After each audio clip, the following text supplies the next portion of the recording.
दर्पण दृश्यमानंतर्गतम पश्यन्नात्मन्याययावैर्यो भूतं यथा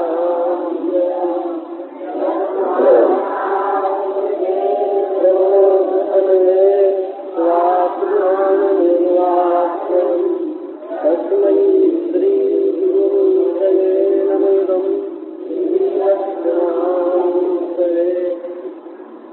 भवभयमपहंतुं ज्ञानविज्ञानसारं निगमकृतुपजह्रे भृङ्गवद्वेदसारम् अमृतमुदभितश्चापाययद्वृत्त्यवर्गान् पुरुषमृषभमाद्यं कृष्णतञ्जम्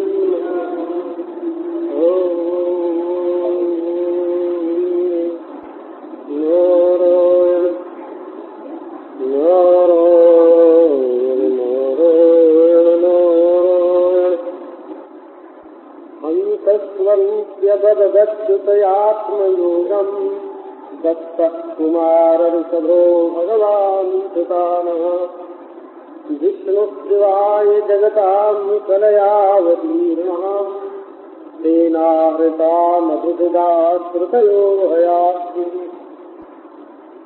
भगवान अपने भक्तों के कल्याण के लिए विविध अवतार ग्रहण करते हैं।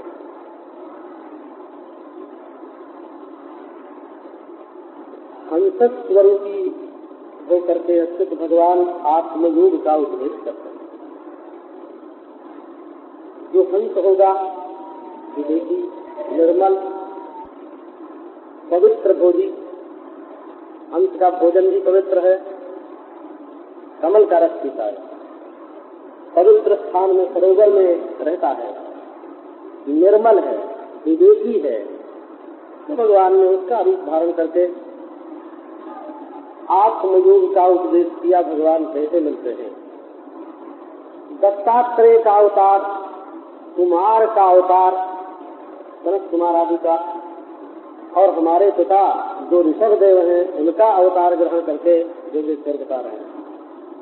स्वयं भगवान विष्णु ही जगत के कल्याण के लिए कला से अवतार ग्रहण करते हैं और उन्होंने ही हयग्रीव अवतार धारण करके मधु नाम के दैत्य का वध किया और वेदों का उद्धार किया।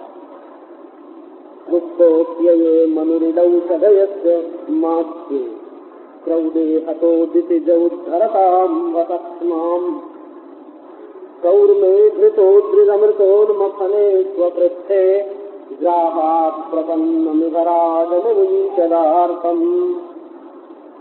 प्रलय के समय मत्स्यावतार ग्रहण करके उन्होंने मनु, पृथ्वी और औषधियों की रक्षा की। वराह अवतार ग्रहण करके पृथ्वी का उद्धार किया और हिरण्याक्ष का वध किया। कच्छप अवतार ग्रहण करके अमृत मंथन के समय उन्होंने अपनी पीठ पर मंदराचल को धारण किया और हरि अवतार ग्रहण करके उन्होंने ग्राह से भयभीत शरणागत गजराज का गजेंद्र की उन्होंने रक्षा की। जब कालखिल्य ऋषि गाय के खुर के गड्ढे में ही ऐसे फंस गए मानो समुद्र में फंस गए। ये असल में ये जो जीव हैं ये भवसागर में डूब उतरा रहे हैं ना, परंतु ये भवसागर दरअसल कैसा है का कुछ नहीं है, लेकिन फिर भी इसमें इतने फंसे हैं कि अब डूबे अब डूबे अब डूबे। इंद्र वृत्रासुर का वध करने के कारण घोर अंधकार में फंस गए थे। देव स्त्रियों को पकड़ करके असुरों ने अपने घर में कैद कर लिया था अनाथ को, तो सब भगवान ने सबको बचाया और नृसिंह अवतार धारण करके प्रहलाद की रक्षा के लिए उन्होंने हिरण्यकशिपु का संहार किया। दैवासुरे युधित दैत्यपति पुरार्थे हत्वांतरे सुभुवनान्यदघात् कलाभिः भूत्वा फदामनैमामहरद् बले क्षमाम् ज्ञानश्चात्फलेन समदा दविते स्तुतेव्या। जब जब देवासुर संग्राम होता है तब देवताओं की रक्षा के लिए दैत्यपतियों का वध करते हैं। भिन्न भिन्न मनवंतरों में कलावतार धारण करते हैं। वामन होकर याचना के स्थल से बलि से पृथ्वी को हरण कर लेते हैं और देवताओं को देते हैं। इन सब अवतारों की कथा श्रीमद्भागवत में जगह जगह पर आ चुकी है। यहाँ तो केवल स्मरण दिलाते हैं कि भगवान की जब स्तुति करनी हो तो कैसे करना और उनका स्मरण कैसे हो करना हो तो कैसे करना। परशुराम हो करके उन्होंने हैहय वंश का नाश किया और 21 बार 21 बार उन्होंने पृथ्वी को क्षत्रिय रहित बनाया। उन्होंने ही रामचंद्र का अवतार धारण करके समुद्र को बांध लिया, लंका सहित रावण का वध किया। सीतापति भगवान रामचंद्र की लोक मलग्न कीर्ति, जो उनकी कीर्ति का गान स्मरण करता है उसके सारे मल नष्ट हो जाते हैं। सीतापति भगवान रामचंद्र की जय हो, जय हो। भरावतरणाय यदुष्व जन्मा जातः सुरैरपि दुष्कराणि भावैर्विमोहयति यद्यकृतो तदर्हान् शूद्रान् कलौ क्षितिभुजो न्यलिष्यन्ते। भगवान अजन्मा है, अजन्मा जीव भी है वो और अजन्मा भगवान भी है। अजन्मा सुन के लोग ऐसा समझते हैं कि अजन्मा उसको कहते हैं जिसको बिल्कुल जन्म ही नहीं होता है, तो जीव भी अजन्मा है। तो जीव अजन्मा है तो उसका जन्म कैसे होता है? ये देह को पाप होता है, देह को पाप लगता है? देह को पाप नहीं लगता है। इसमें जो कर्ता बन करके बैठा हुआ आत्मा है उसको पाप लगता है। देह को पुण्य लगता है, कहीं इसमें कर्ता बन करके जो आत्मा बैठा हुआ है उसको पुण्य लगता है। तो जैसे इसमें आभास को पाप पुण्य लगता है, इस शरीर से न्यारे है जीव, वो अविद्या के कारण अपने को जन्म वाला मानता है और पाप पुण्य में और सुख दुख में फंसता है। वैसे ही भगवान जो है वे भी अजन्मा है।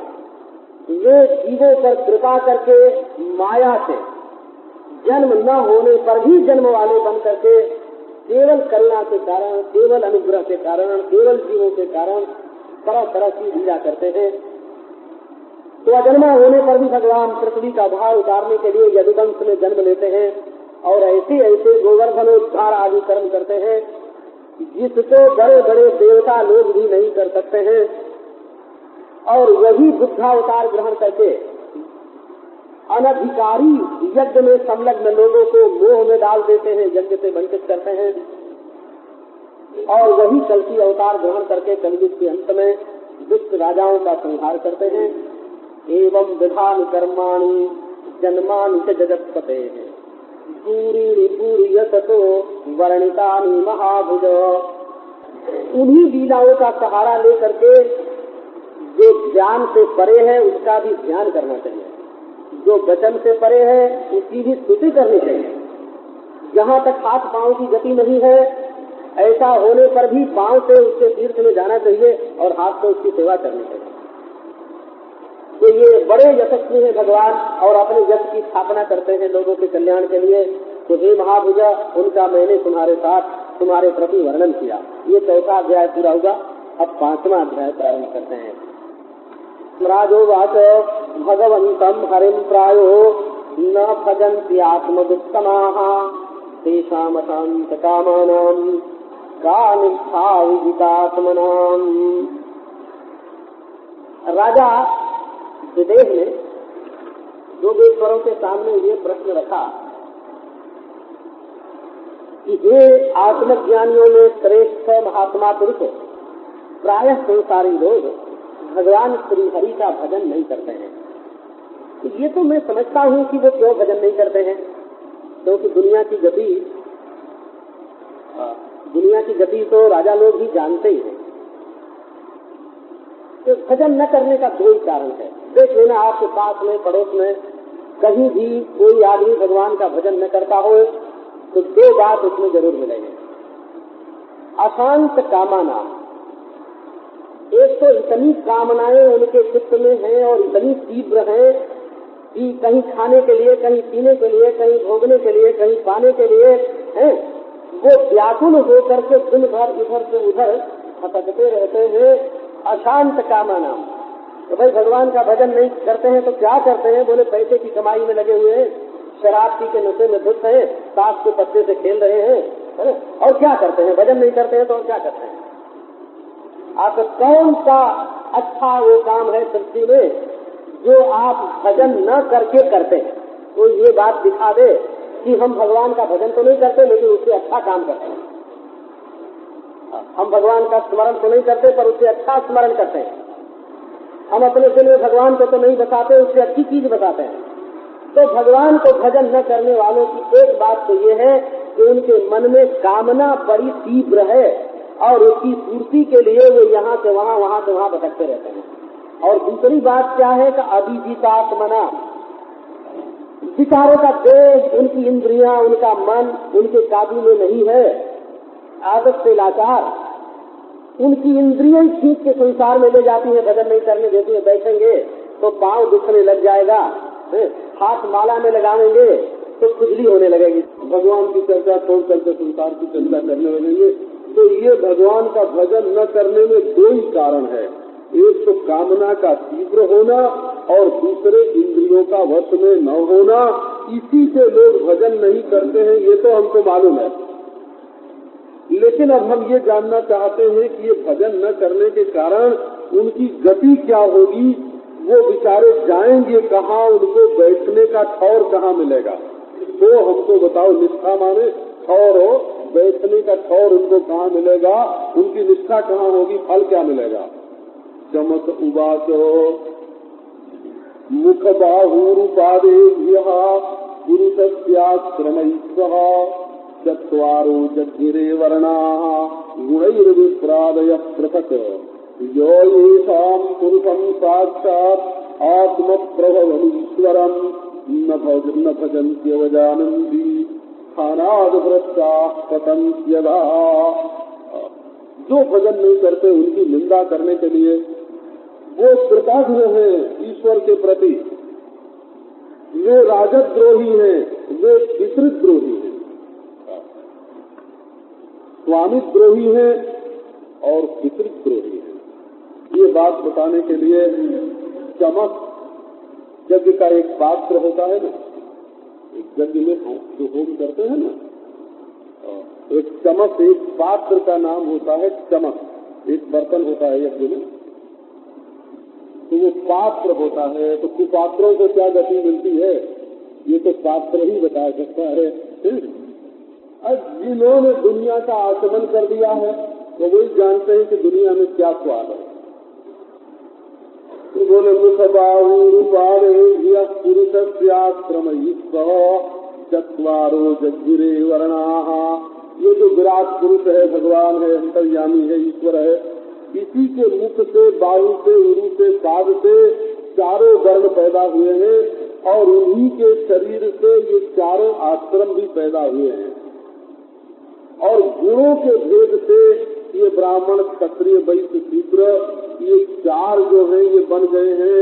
और ब्रह्मचारी, गृहस्थ, वानप्रस्थ और सन्यासी, ये चार बन गए हैं। इसका अर्थ ये हुआ कि सबके बाप भगवान है। इसमें तो इतनी बात निकली सार कि सबकी उत्पत्ति भगवान के शरीर से ही हुई है। जो येषां पुरुषं साक्षात् आत्म प्रभवमीश्वरं न भजन्त्यवजानन्ति स्थानाद्भ्रष्टाः पतन्त्यधः। अब ये बात जब निश्चय हो गई कि आत्म प्रभव माने सबके बाप साक्षात भगवान है, और दूसरी बात क्या निकली, स्वरम मालिक सबके भगवान है। तो एक नौकर मालिक के घर में तो रहे, उससे खाना ले, पीना ले, कपड़ा ले, घर में रहे, रहने की सुविधा ले, उससे बिजली ले, उससे हवा ले, उससे रोशनी ले, सूर्य की रोशनी ले, और उसकी हवा में सांस ले, और उससे पानी ले, और उसको रहने के लिए धरती ले। एक आदमी अपने मालिक से सब सुविधा तो ले ले और मालिक का बिल कभी नहीं चुकाए, है ना, और उसका नाम भी न ले, भजन भी न करे, कृतज्ञता भी न हो मन में, तो ये स्वामी द्रोह हुआ। जो भगवान के राज्य में रह करके, भगवान की प्रजा हो करके भगवान का भजन नहीं करता, वो स्वामी द्रोही है, वो अपने मालिक से विद्रोह कर रहा है। और जो सबके पिता और अपने खास पिता भगवान का भजन नहीं करता है, वो ऐसी संतान है जो अपने बाप से पैदा तो हुआ लेकिन उसका भजन नहीं करता है। मतलब ये कि वो दोषी हो गया। पिता और स्वामी दोनों का भजन न करना ये बड़ा भारी दोष है।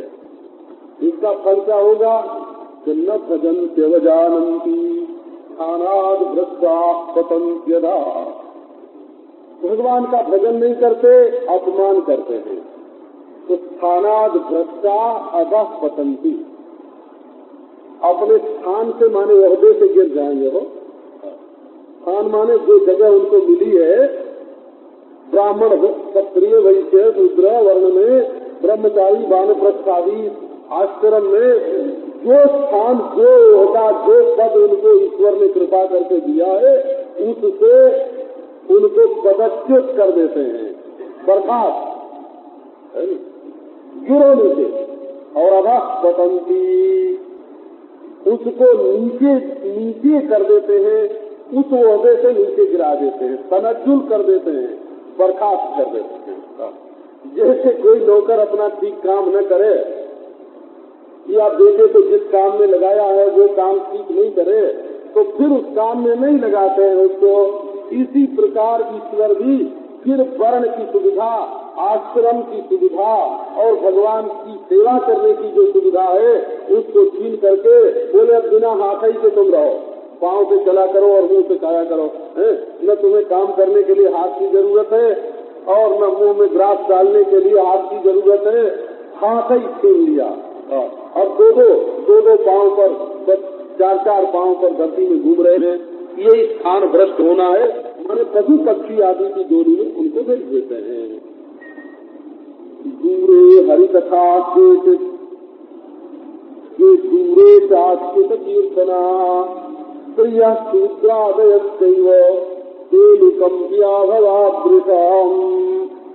बोले भाई जो जान बूझ करके भजन नहीं करते हैं उनको तो भगवान वर्ण से, आश्रम से, सुविधा से वंचित कर देते हैं, लेकिन जो बेचारे अनजान हैं, जिनको पता ही नहीं है कि हमको भगवान का भजन करना चाहिए, उनका क्या होता है?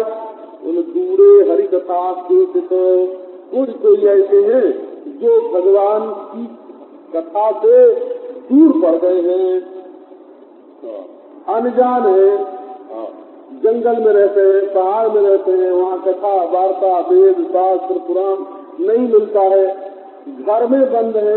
दूरे चाच्युत कीर्तना, और जिन्हें भगवान का कीर्तन भी नहीं मिलता, कथा न मिले तो कीर्तन तो मिलेगा, क्योंकि कथा में तो करने वाला जब मिले, कथा करने वाला मिले तब सुनने को मिलेगी, लेकिन कीर्तन तो अपने आप घर में बैठ करके कर सकते हैं। श्री राम जय जय राम करने से कौन रोकता है?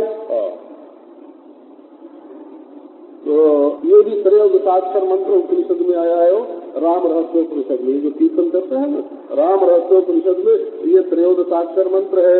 वशिष्ठ के ऋषि हैं, राम देवता हैं, जगती छंद है इसका भी श्री राम जय जय राम करके दोहरा करके इसका भी अंगन्यास, इसका भी करन्यास होता है। तो दूरे चाच्युत कीर्तना, कीर्तन तो अपने घर में बैठ के कर सकते हो ना, उसको कौन रोकता है? उन्हें कुछ स्त्री ऐसी हैं जिनको सुविधा नहीं है, वो अपने पति के पराधीन है। शूद्रादय, कुछ शूद्र ऐसे हैं जो नास्तिक मालिक के फंदे में फंस जाए, मालिक कहे कि हम भजन नहीं करने देंगे तो बोले सेनुतम्या भवादृशाम, आप तरीके महात्माओं का, राजाओं का, सेनुतम्या भवादृशाम। ये जोगेश्वर चमक कह रहे हैं राजा विदेह से, बोले ये राजा की अनुकंपी है, राजा को इनके ऊपर कृपा करनी चाहिए, राजा को इनके ऊपर कृपा करनी चाहिए, माने ये शासक का कर्तव्य है कि सबको कथा वार्ता सुनने को मिले और सबको भगवत कीर्तन की सुविधा मिले। इसलिए तेनु कंप्या भवादृशाम, आप तरीके धर्मात्मा राजाओं का ये कर्तव्य है कि उनके ऊपर अनुकंपा करें और वो जहाँ हो वहीं उनको भजन की सुविधा मिले, कीर्तन की सुविधा मिले, कथा की सुविधा मिले, ये आपको करना चाहिए। विप्रो राजन्य वैश्य हरे प्राप्ता पदांतिकम श्रौतेन जन्मनाथापि मुह्यन्त्यामनायवादिनः। बोले अच्छा, इसका मतलब तो ये हुआ कि शूद्र हैं, स्त्री हैं, उनको तो असुविधा होती है, लेकिन जो ब्राह्मण हैं, क्षत्रिय हैं, वैश्य हैं, वो तो भजन करते ही करते हैं।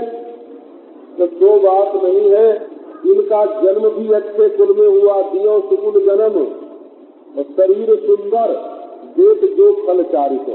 जो स्वामी तुलसीदास जी ने कहा, अच्छे खानदान में जन्म हुआ और शरीर बड़ा सुंदर मिला, माला फेरने के लिए हाथ दिया, नाम लेने के लिए जबान दी, कथा सुनने के लिए कान दिया, और फिर संस्कार हुआ, यज्ञोपवीत संस्कार हुआ, श्रौतेन जन्मना।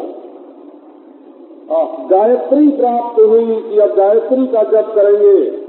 लेकिन महाराज ये अर्थवाद में इतने फंस जाते हैं। आम मुह्यन्त्यामनायवादिनः, गीता में जैसे भगवान ने कहा, याम इमाम उत्कृताम वाचम प्रबदन्त्य विपश्चितः, वो चूल्हे में फंस जाते हैं, फल तक पहुँचते ही नहीं है। तो आम न्यायवादी अर्थात जो प्रशंसा के वचन हैं, उन्हीं में वो फंस जाते हैं, और जो भगवान का भजन है वो ठीक नहीं करते हैं। कर्मण्य कोविदा पदभा मूर्धा पंडित मानिनः वदन्ति चातुकान मूढ़ा जया माधुर्या गिरोत्सुका रजसा घोर संकल्पा कामुका अभिमन्यवः दाम्भिका मानिनः पापा विहसन्त्यच्युत प्रियान्। ये जो संस्कृत की शैली नहीं जानते हैं, उनको ऐसा लगता है कि इसमें तो बड़ी निंदा भजन न करने वालों की है, परंतु संस्कृत भाषा की शैली ऐसी है कि उसमें निंदा, जिसकी निंदा की जाती है उसकी बुराई करने के लिए निंदा नहीं की जाती है। तब काहे के लिए बुराई निंदा की जाती है? बोले जिस काम में लगाना है उसकी तारीफ करने के लिए। तो लोग भगवान का भजन करें, इसलिए कर्म मार्ग की निंदा की जाती है। कर्म मार्ग में बुराई है, इस कर्म मार्ग की निंदा नहीं की जाती। ये पूर्व मीमांसा में इस बात को बहुत स्पष्ट करके कहा गया है कि ये महाराज कर्म करने में भी निपुण नहीं है, माने इनको काम करना भी नहीं आता है। ये जो संसार में लोग लगे हुए हैं, इनको काम करने का शऊर नहीं। बोले क्यों भाई, काम तो बहुत बढ़िया करते हैं। चले बंधकम यथा न भवती तथा कर्तुम अज्ञान। कर्म तो करें लेकिन बंधन न होवे, इस ढंग से उनको कर्म करना नहीं आता है। कर्म करें पर बंधन न होवे, ऐसे ढंग से कर्म करना चाहिए, लेकिन वो आता ही नहीं। तो क्यों नहीं आता है? तो यतस्तब्धा अभिमानी है, अभिमान के कारण कर्म बंधन का हेतु बन जाता है। मैंने ये बड़ा काम किया, मैंने ये बड़ा काम किया, अब फंसे लगे। ये अच्छा काम किया, ये बुरा काम किया, अभिमान ही कर्म में फंसाने वाला है। तो ऐसे जो अभिमान कर बैठते हैं, बोले मूर्खा पंडित मानिनः, है तो बिल्कुल मूर्ख, लेकिन अपने को मानते हैं बड़ा भारी पंडित। वदन्ति चातुकान मूढ़ा जया माधुर्या गिरोत्सुका। हम ये करेंगे तो हमारे ऐसा मकान बन जाएगा, हम ये करेंगे तो हमको ये खाने को मिलेगा, हम ये करेंगे तो इस ओहदे पर पहुंच जाएंगे, इस लोक में परलोक में सब जगह। इन मीठी मीठी बातों से उत्सुक हो करके वो इतने मूड हो जाते हैं कि बस खुशामद की बातें करते रहते हैं, मीठी मीठी बातें करते रहते हैं। रजसा घोर संकल्पा, रजोगुण के कारण इनके संकल्प दूसरों को दुख देने वाले हो जाते हैं और कामुका मन में कामना भर जाती है और अहिमन्यवः सांप की तरह क्रोधी हो जाते हैं। दाम्भिका मानिनः पापा विहसन्त्यच्युत प्रियान्। दम्भ उनके अंदर बड़ा हो जाता है, पाप करते हैं और अच्युत प्रियान् विहसन्ति। ऐसे लोग भगवान के प्यारे भक्तों का उपहास करते हैं, उनकी हंसी उड़ाते हैं कि देखो ये बड़े भक्त हैं। हम देखते हैं छोटे छोटे बच्चे होते हैं ना, वो भी रास्ते में कहीं चलो तो भगवान के भक्त को देख करके हंसी उड़ाएंगे। अब क्यों हंसी उड़ाते हैं? भाई उनके मास्टर जो पढ़ाने वाले हैं उनसे ज्यादा पढ़ा लिखा तो साधु है, और उनके पिता माता में जितना बड़प्पन है उससे ज्यादा बड़प्पन इस साधु में है। लेकिन ये बच्चे क्या सोच समझ के हंसते हैं? क्या सोच समझ के नहीं हंसते हैं? जैसा इधर उधर से वो बेचारे सुनते हैं, सीख लेते हैं, उसके अनुसार हंसते हैं। तो संसारी लोग जो हैं वो भगवान के भक्त की हंसी उड़ाते हैं। जब और संसारी लोग हंसी उड़ाने लगे तब समझ जाओ कि अब तुम भक्ति के मार्ग में थोड़ा थोड़ा चलने लगे हो। ये उसकी पहचान है। वदन्ति तेन्योन्यमुपासित प्रियो गृहेषु मैथुन्मैथुन्य परे विचापितः यजन्त्य कृष्टान्न विधान दक्षिणम् वृत्यै परम घ्नन्ति पशून् अतद्विदः। बोले भाई जब भगवान की उपासना की हंसी करते हैं वो उपासना करने वालों की, तो खुद तो वे किसी की उपासना नहीं करते होंगे। बोले तो बात नहीं है। वदन्ति तेन्योन्यमुपासित स्त्रियः, वो स्वयं स्त्री की उपासना करते हैं। वे जितने स्त्रियों की उपासना करने वाले लोग हैं जब आपस में मिलते हैं तब भगवान की उपासना करने वालों की हंसी करते हैं। क्यों? तो उनको संतोष होता है ना इस बात से संतोष होता है कि हम लोग नीचे नहीं है, उनकी हंसी उड़ा के ऊपर हो गए। तो अपनी नीचता को छिपाने के लिए भगवान की हंसी उड़ा करके और भगवत भक्त की हंसी उड़ा करके वो संतोष करते हैं। अन्योन्यमुपासित स्त्रियः। एक बार गृहस्थ सत्संगियों में चर्चा हो रही थी कि गुरु का प्रसाद लेना कि नहीं लेना। तो मनुस्मृति में ऐसा एक प्रसंग आया है कि गुरु के बेटे का प्रसाद नहीं लेना चाहिए। ऐसा मनुस्मृति में पुत्र के प्रसाद का, गुरु पुत्र के प्रसाद का निषेध है। ये गृहस्थों में एक समझदार मनुष्य थे। वो बोले कि भाई तुम घर गृहस्थी में रहते हो क्या रहते हैं? जब तुम अपने मित्रों का जूठा नहीं खाते हो? बोले नहीं खाते हैं। एक बात मान लो, मित्रों का जूठा नहीं खाते। अच्छा, अपनी पत्नी का जूठा तुम खाते हो कि नहीं खाते हो? पत्नी से पूछो कि तुम अपने पति का जूठा खाती हो कि नहीं खाते हो? तो किसी न किसी मात्रा में बोले तुम्हारे भाग्य में मक्खी का ही जूठा खाना लिखा है। तो ये गृहस्थों की बात में गृहस्थों की बात आपको सुनाई हो कि तुम्हारे भाग्य में 10 मक्खियों का ही जूठा खाना लिखा है। हम जूठा खाने का समर्थन नहीं करते हो, लेकिन एक बात की बात तो सुनाई। अन्योन्यमुपासित स्त्रिया, वो तो स्त्री को ही चंदन लगाते हैं, वो तो उन्हीं के बाल संवारते हैं, वो तो उन्हीं के पांव दबाते हैं। उन्हें भगवान की सेवा करने का मौका मिले तो कैसे मिले? वो तो उनकी निंदा करते हैं। बोले अच्छा चाहते क्या है? गृहेषु मैथुन्य परेषु चापिता। घर में 2 सुख विशेष है। एक तो जिह्वा की तृप्ति, जैसा भोजन चाहो वैसा बनवा के खा सकते हो। और दूसरे, बच्चे चाहे जितने पैदा कर सकते हो, तो भी चाह के अनुसार नहीं होते। बहुत लोग जिंदगी भर रोते ही रहते हैं कि हमारे घर में बच्चा होए, और नहीं होता है। तो बच्चे का सुख और भोजन का सुख दो ही तो सुख है। तो ये जो लोग भगवान की भक्ति नहीं करते हैं वो क्या चाहते हैं? बोले हमारा घर बढ़िया बने और उसमें हमको अच्छे अच्छे भोग मिलते रहे, पर उस भोग की सामग्री जुटाने में इतना समय खर्च कर देते हैं कि भोग करने का मौका ही नहीं मिलता है। सामग्री जुटाने में ही अबेर हो जाती है और समय बीत जाता है।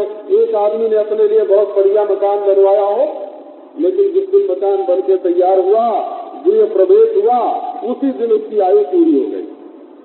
तो लोग पैसा इकट्ठा करने में सारी उम्र बिता देते हैं, भोग भी तो नहीं कर पाते हैं ना। यजन्त्य सृष्टान्न विधान दक्षिणम, कभी यज्ञ करते हैं तो यज्ञ करते हैं तो न तो जैसे उसमें अन्नदान करना लिखा है वैसे अन्नदान करते हैं।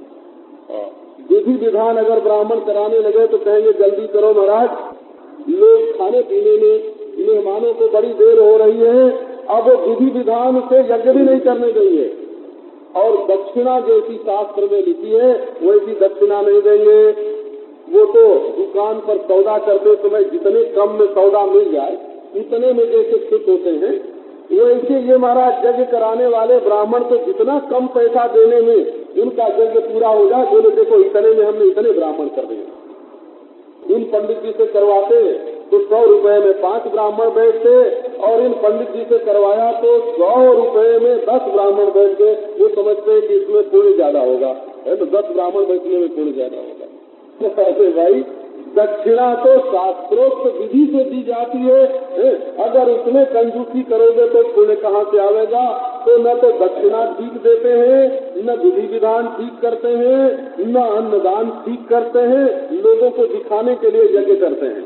वृत्ति परम गुणंती पशून अकद विरहा, और अपनी जीविका के लिए दूसरे की हिंसा करते हैं, पशुओं की हिंसा करते हैं, क्योंकि धर्म का जो असली रहस्य है इसको नहीं जानते हैं।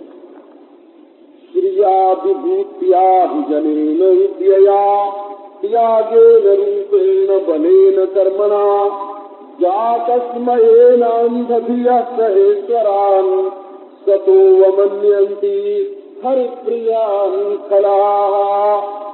बोले हमारे धन बड़ा है, वैभव है, हमारे पीछे चलने वाले हजारों आदमी हैं, हमारे सरीखा पंडित कौन है, हमने ये त्याग किया है, हमारा इतना सुंदर रूप है, हमारे पास ये बल है, हमने ये काम किए हैं, इनके कारण जातस्मयेनान्धधिया अभिमान जगा और बुद्धि अंधी हो गई।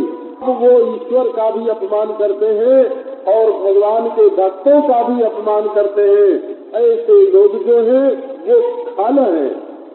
सर्वेषु सत्त्वत् तनुभृत्वस्थितान् यथा क्षमात्मानमभीष्टमीश्वरम् वेदोपगीतं च न शृण्वते बुधा मनोरथानां प्रवदन्ति वार्तया। ईश्वर कहाँ रहता है? सर्वेषु तनुभृत्ति सत्त्वत् अवस्थितम्, संसार के सब प्राणियों के हृदय में हमेशा रहता है। खाने वाले को अगर 2 आने पैसे कम ही दे दिए तो ज्यादा खुश होने की बात नहीं है। तुम्हारे पास 2 आना पैसा बचा और उसके दिल में जो बैठा हुआ ईश्वर है उसको दुख पहुंचा, है ना। अब 2 आने के लिए उससे लड़ाई करके तुमने कौन सा बड़ा भारी मजा प्राप्त कर लिया? छोटी छोटी बातों के द्वारा दूसरों को दुख पहुंचाना। सबके हृदय में ईश्वर बैठा हुआ है। जैसे सबके हृदय में आकाश है ठीक वैसे ही। और वो कौन ईश्वर है? तो अपना ही आत्मा है, अपना ही इष्ट देव है, अपना ही मालिक है जो सामने वाले के हृदय में बैठा हुआ है। देश में ये बात एक बार नहीं 1000 बार गाई हुई है, फिर भी ये अनजान लोग इस बात को नहीं सुनते हैं और मनोरथानां वार्तया प्रवदन्ति। बस अपना मनोरथ जैसे होवे, मैथुन कैसे मिले, मांस कैसे मिले, शराब कैसे मिले, इसी विषय की वार्ता आपस में करते हैं। भोग कैसे मिले, वेद की चर्चा भी करते हैं तो यही कहते हैं कि वेद में भी मांस लिखा है, वेद में भी मद्य लिखा है, वेद में भी भोग लिखा है। बस बहुत स्वाध्याय करेंगे, अध्ययन करेंगे तो वेद में से ये निकालेंगे कि वेद में गोमांस का वर्णन है, वेद में व्यभिचार का वर्णन है, वेद में शराब का वर्णन है। उनकी पंडिताई इन्हीं बातों के समर्थन में लगती है, क्योंकि उनकी नजर ही उल्टी हो गई है। लोके व्यवायाम समद्य सेवा नित्या सुजंतु नहीं तत्र चोदना व्यवस्थितेषु विवाह यज्ञ सुराग्रहैरासु निवृत्तिरिष्टा। तो भाई शास्त्र में भी तो इनका विधान प्राप्त होता है ना। बोले अभी विधान किसका होता है और निषेध किसका होता है, ये बात तुम्हें नहीं मालूम है। जो बात मनुष्य के जीवन में राग से प्राप्त होती है स्वभाव से, जैसे पशु के जीवन में, पक्षी के जीवन में, वैसे मनुष्य के जीवन में राग से कई बातें आती हैं। बच्चे के सामने जो चीज आवे उसको वो मुंह में डालने लगता है। तो बोले भाई अब माँ बाप उसको सिखाते हैं कि बेटा ये चीज मुंह में नहीं डालना और ये चीज मुंह में डालना। तो मुंह में डालना नहीं सिखाया जाता, बोला मुंह में तो खुद बच्चा डाल लेता है। चीज का बंटवारा सिखाया जाता है कि ये चीज डालना और ये चीज नहीं डालना। चीज का बंटवारा सिखाया जाता है, ये नहीं कि बच्चे को मुंह में डालना सिखाया जाता है। वो तो कुत्ते के बच्चे जो पैदा होते हैं, हमने देखा गांव में कुत्ते के बच्चे पैदा होते 3-3, 4-4 दिन तक उनकी आंख नहीं खुलती है और वो अपनी माँ के पेट पर अपना मुंह इधर उधर घुमाए करके दूध पीने की जगह निकाल लेते, बिना देखे उसका स्तन मुंह में लेकर के पीने लग जाते हैं। कौन सिखाता है उनको?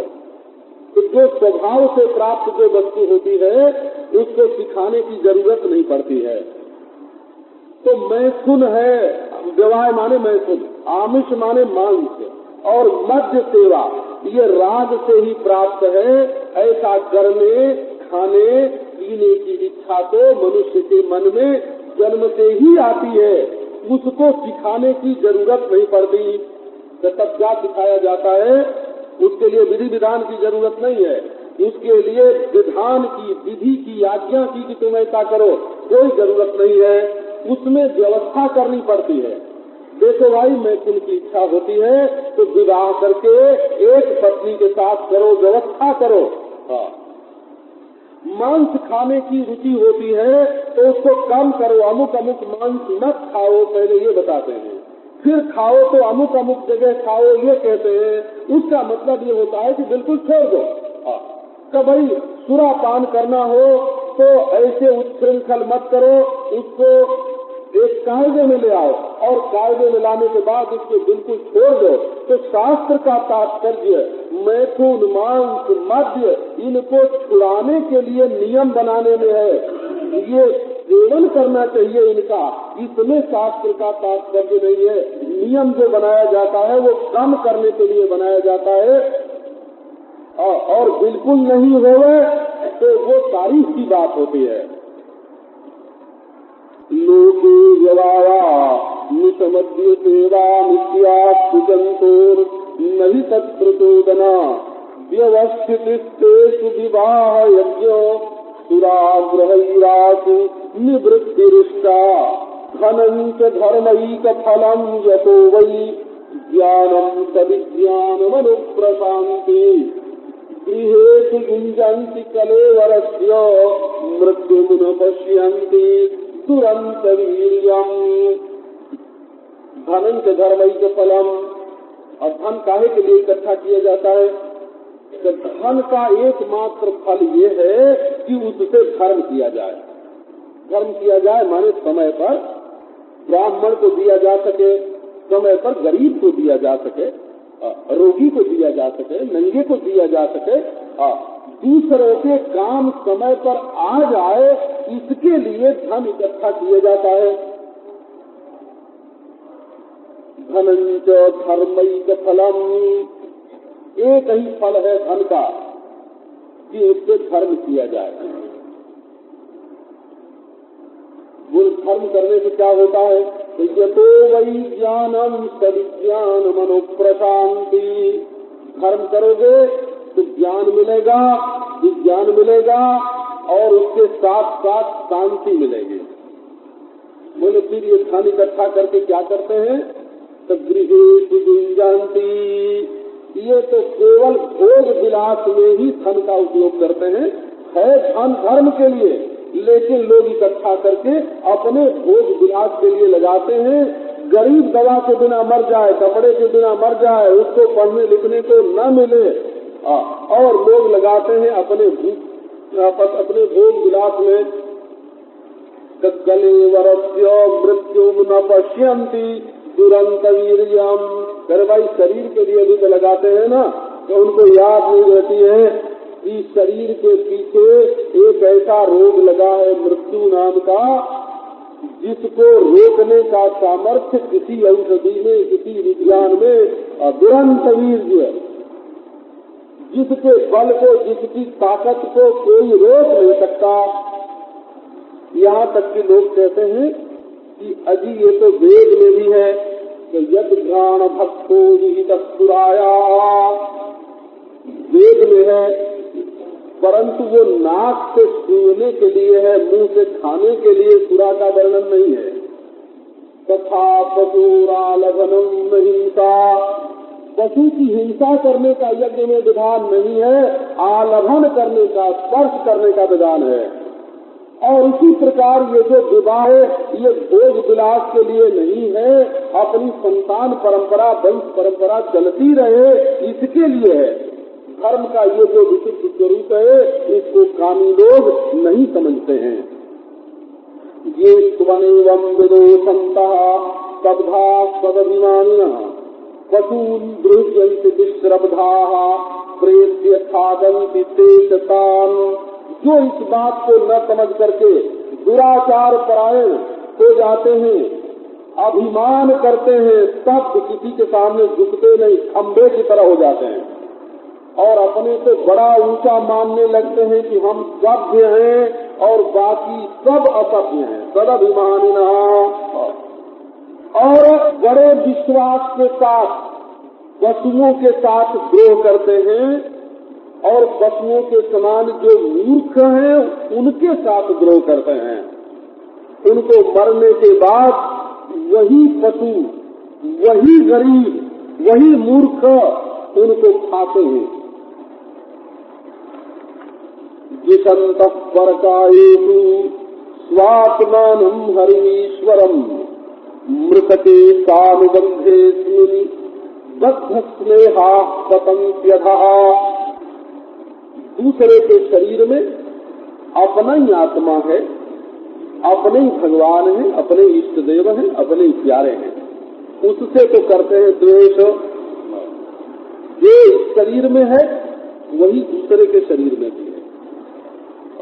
अगर दूसरे को दुख पहुंचाओगे तो दूसरे के शरीर में रहने वाले अपने आप को ही और अपने भगवान को ही दुख पहुंचाओगे। इसलिए देखने में आता है कि जो दूसरे को दुख पहुंचाता है तो वो घूम फिर करके कहीं न कहीं से वो दुख देने वाले के ऊपर कभी न कभी आता है। तो घूमने में 4 दिन की देरी हो जाती है, ये बात हो सकती है, लेकिन दुख देने वाले को दुख मिलेगा जरूर। जो चोरी करता है उसकी भी कभी न कभी चोरी होती है या पकड़ा जाता है, जेल खाने में जाता है। जो दूसरे की बहू बेटी पर आंख उठाता है उसकी बेटी बहू पर भी कोई न कोई आंख उठाने वाला निकल आता है। ये सृष्टि में कर्म की ऐसी श्रृंखला बंधी हुई है कि जो दूसरे को बुरा समझेगा उसको बुरा समझने वाले और निकल आवेंगे, क्योंकि वो बुराई जो दूसरे में उसने रखी वो तो अपने आप में ही रखे।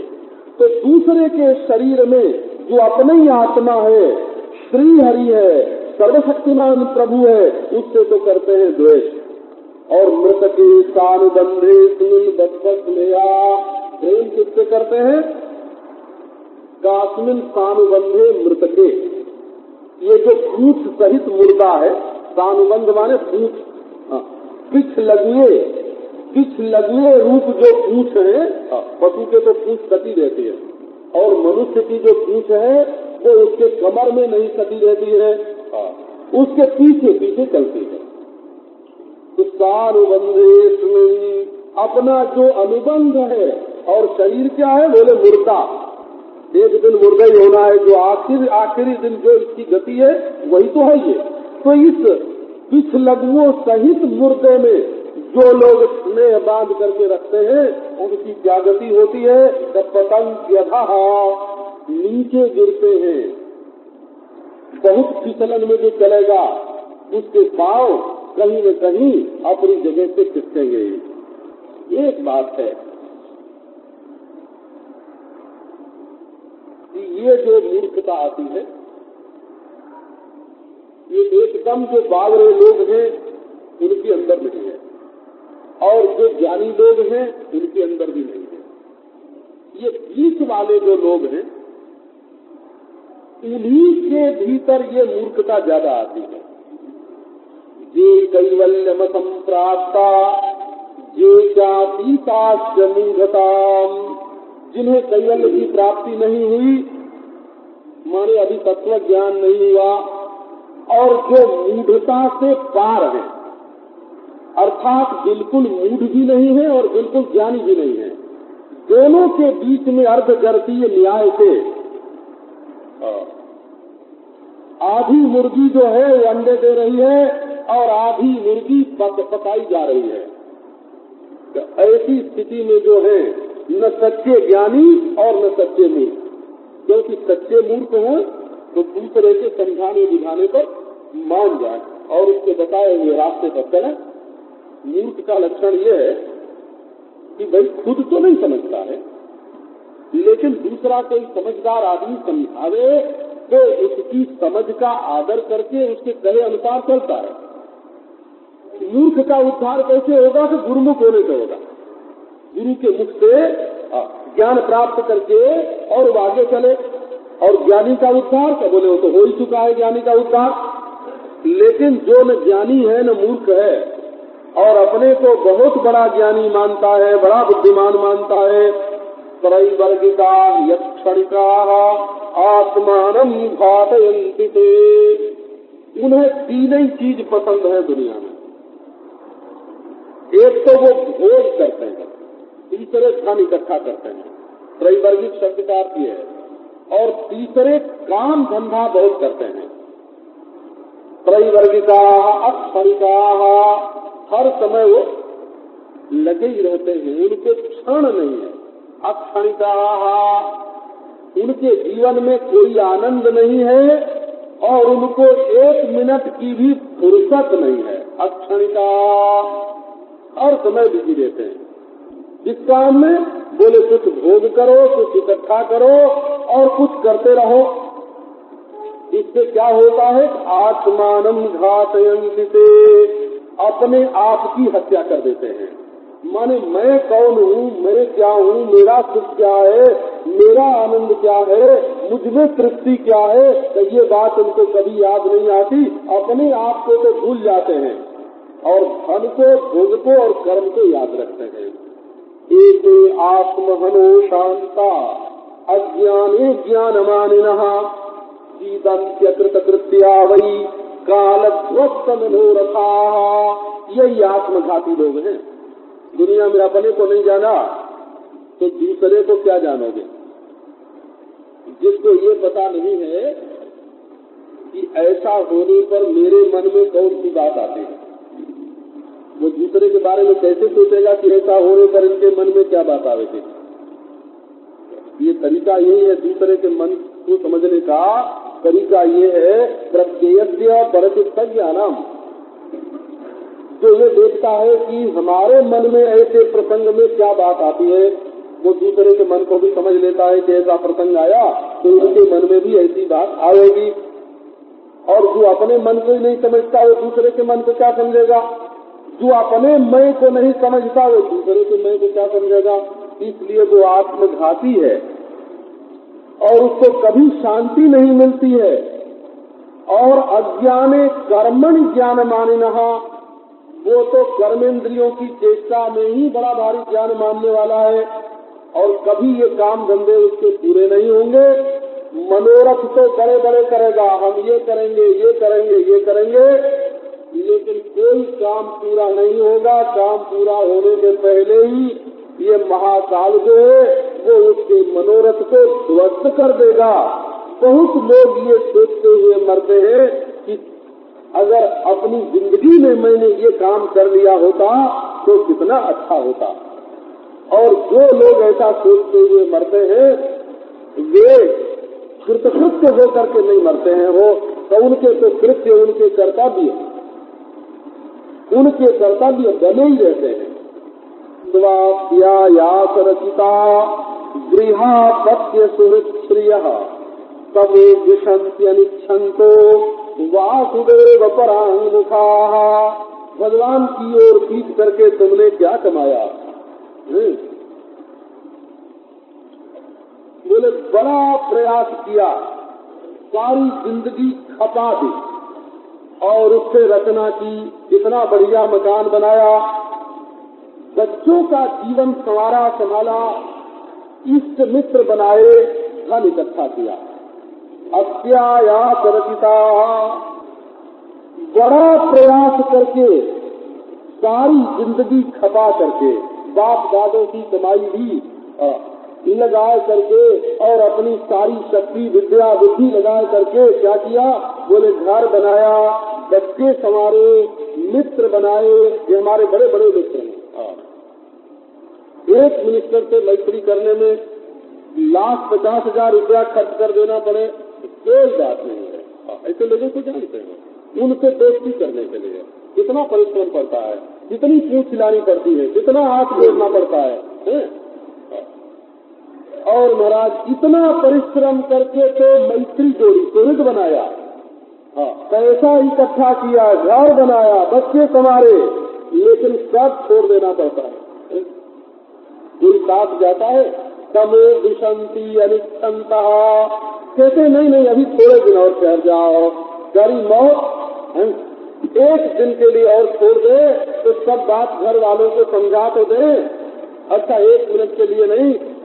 हमने तो देहात में पहले देखा कि कई लोग आते थे ना, तो पहले लोग ये चांदी के रुपए सोना धरती में गाड़ते थे, हो तो मरते तक किसी को बताते नहीं थे। इतना कंट्रोल उनका अपने मन पर रहता था कि मरते दम तक किसी को बताते नहीं थे कि कहाँ रखा है।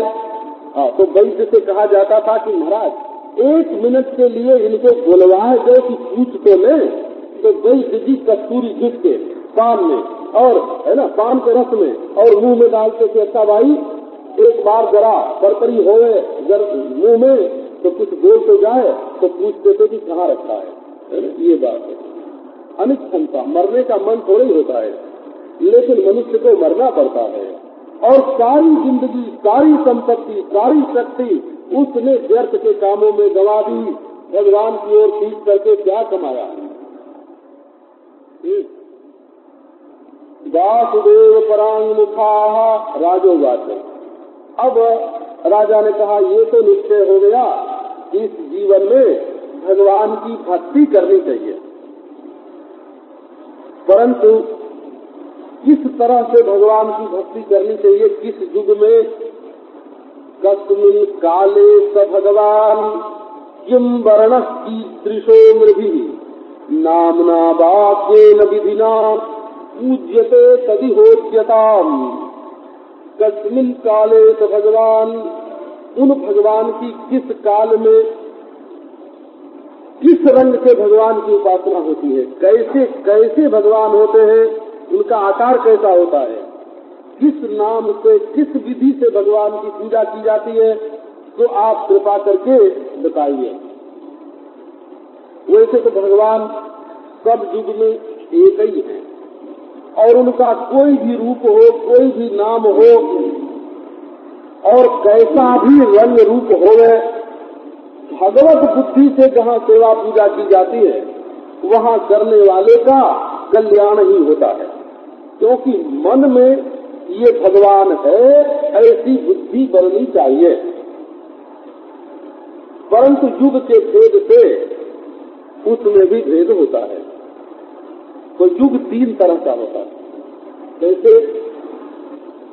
एक आदमी के मन में सतयुग होता है, तो मन अगर उसका सतयुग में रहता है तो वो सतयुग की साधना कर सकता है।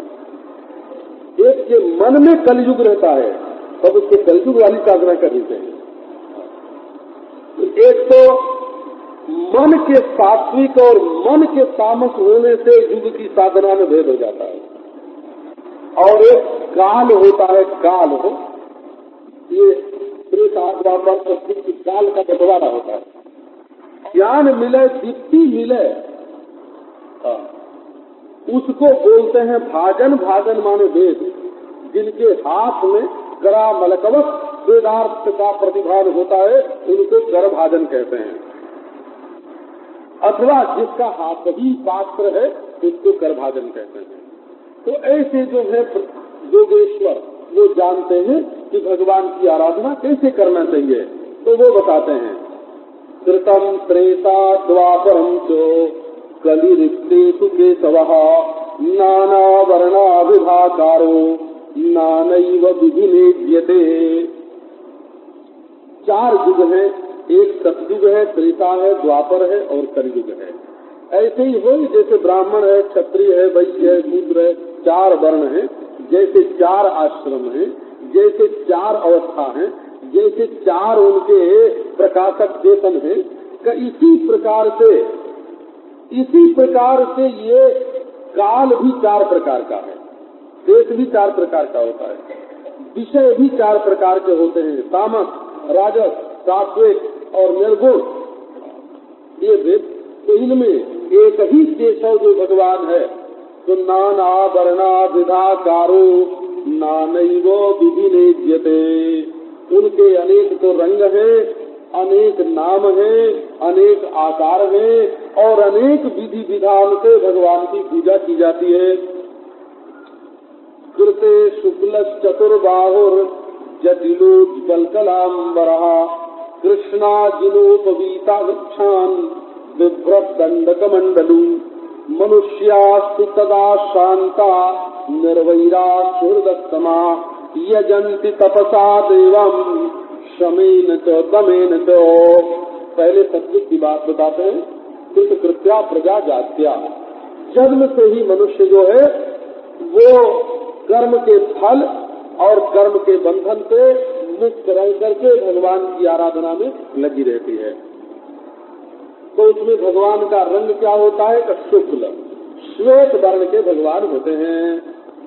लोग भी श्वेत होते हैं और भगवान भी श्वेत होते हैं। लोगों की बुद्धि भी श्वेत होती है। श्वेताश्वतर भगवान उपदेश करते हैं, श्वेताश्वतर उपनिषद है। और चतुर्बाहु धर्म अर्थ काम मोक्ष 4 पुरुषार्थों को हाथ में लेकर के 4 बाहु वाले भगवान प्रकट होते हैं। और ये चारों, जैसे 4 बताया युग, वैसे 4 अवस्था, वैसे 4 वर्ण, 4 आश्रम, भगवान भी चतुर्बाहु। और जटिलो बलकलाम्बरः, सिर पर जटा और बलकल वस्त्र धारण करने वाले भगवान। तो भगवान को उस समय लोगों का मन अपनी ओर खींचने के लिए कोई उद्योग नहीं करना पड़ता था। जब देखा कि अब तो बलकल वस्त्र की ओर लोगों का मन नहीं खींचता है, तब उन्होंने भी चमकीला वस्त्र धारण करना शुरू किया हो। पहले बिना कोई आभूषण नहीं पहनते थे, भगवान भी कोई आभूषण नहीं पहनते थे। जब देखा कि बिना आभूषण के तो लोगों का मन हमारी ओर नहीं खींचता है, बोले अच्छा भाई आभूषण भी पहन लो, कुछ भी करो, लोगों का मन तो आवे इधर को। बलकलाम्बरः कृष्णा जिनोपवीताक्षान् बिभ्रत् दण्डकमण्डलू, कृष्ण मृग चर्म धारण करते थे, यज्ञोपवीत भी धारण करते थे, रुद्राक्ष की माला, दंड और कमंडलू, माने ब्रह्मचारी के वेश में भगवान भी प्रकट रहते थे। और उस समय पूजा लोग कैसे होते थे? कम मनुष्या सदा शांता निर्वैरा सुहृदस्तमा यजन्ति तपसा देवम शमेन च तमेन च। उस समय जो मनुष्य होते थे वो स्वभाव से ही शांत प्रकृति के होते थे। लड़ाई झगड़ा, काम, क्रोध, लोभ ये किसी को पसंद नहीं था और निर्वैरा किसी से वैर नहीं करते थे। सुहृदा सबकी भलाई चाहते थे और सब में समदृष्टि रखते थे। पुजारी कितने अच्छे थे, भगवान जितने अच्छे उतने ही अच्छे उनके पुजारी भी। और भगवान की पूजा कैसे होती थी? तो उस समय भगवान न तो किसी से कोई काम लेते थे और न तो किसी से कोई वस्तु लेते थे, क्योंकि उस समय भगवान ये जानते थे कि बिना वस्तु के भी और बिना क्रिया के भी इसके मन में भाव शुद्ध बन जाएगा। अभी टीका में पढ़ा मैंने एक जगह, इसमें आया था अशांत काम और अजितेंद्र, तो उसमें हेतु हेतुमत भाव टीकाकार ने लगाया था। हेतु हेतुमत भाव क्या होता है कि लोगों की कामनाएं शांत नहीं थी क्योंकि लोग अजितेंद्रिय थे। अच्छा, अभी हेतु हेतुमत भाव यहाँ ऐसे भी तो लगा सकते थे ना कि लोग अजितेंद्रिय थे क्योंकि उनकी कामनाएं शांत नहीं थी। ये आपको नमूने के तौर पर एक बात बताता हूँ, क्योंकि आजकल कुएं में ही भांग पड़ गई है। देखो, हेतु बताया, लोगों की कामनाएं शांत नहीं थी क्योंकि लोग अपनी इंद्रियों को वश में नहीं करते थे। अच्छा, ऐसे क्यों नहीं कहा कि लोगों की इंद्रियां वश में नहीं थी क्योंकि कामनाएं शांत नहीं थी? दोनों में बहुत फर्क पड़ गया ना। बात वही, संस्कृत में ये बात दोनों तरह से कही जा सकती थी। इसका अर्थ है कि इंद्रियों को वश में करना ये मनुष्य के हाथ की बात है और कामनाओं को शांत कर लेना, ये तत्काल कामनाओं को शांत कर लेना मनुष्य के हाथ की बात नहीं है। इसलिए जो लोग ऐसा समझते हैं कि जब हमारे मन में कामना नहीं रहेगी तब हम भले मानुष बनेंगे, तो वो लोग कभी भले मानुष जिंदगी में नहीं बन सकते। उन्हें पहले अपनी इंद्रियों को बस में करके भले मानुष बनना चाहिए, तब धीरे धीरे उनकी कामनाएं शांत हो जाएंगे। तो अब भगवान ऐसे बढ़िया और उनके पुजारी ऐसे बढ़िया। अब आराधना कैसी?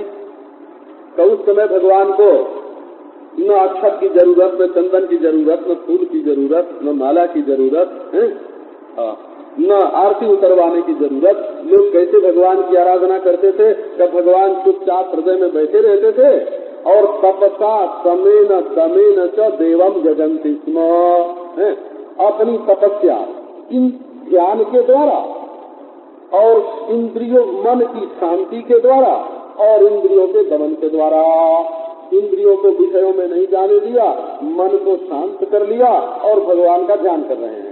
बैठे हैं चुपचाप और भीतर भगवान का ध्यान हो रहा है। यही भगवान की पूजा की रीति थी। तो पूजा कितनी बढ़िया, पुजारी कितनी बढ़िया और बुद्ध देवता कितने बढ़िया। ये हुआ सत्ययुग। हंस सुपर्णो वैकुंठो धर्मो योगेश्वरो बलः ईश्वर पुरुषो व्यक्तः परमात्मेति गीयते। उस समय लोग परमात्मा के नाम का गान करते थे। तो कैसे करते थे? हंस सुपर्णो वैकुंठो, नाम भी ऐसा नहीं कि बस कान को रस दे करके रह जाएं और बुद्धि में प्रवेश न करें। भगवान का नाम ऐसा जो बुद्धि में प्रवेश करे। अब ये जो शब्दालंकार जिसमें ज्यादा होता है ना, जन मन रंजन खंजन गंजन है, तो अब सुनने में तो कान को जैसे रुंझुन रुंझुन है ना, जैसे किसी के पाँव के नूपुर जैसे बोलते हो रुंझुन रुंझुन, ऐसे कान में रुंझुन रुंझुन की आवाज गई, बड़ा मीठा लगा। बोले भाई हृदय में तुम्हारे भगवान का स्वरूप प्रकट हुआ कि नहीं हुआ? कहते तो नहीं हुआ है। तब बुद्धि में कुछ इसका अर्थ ग्रहण हुआ कि नहीं हुआ? का नहीं हुआ।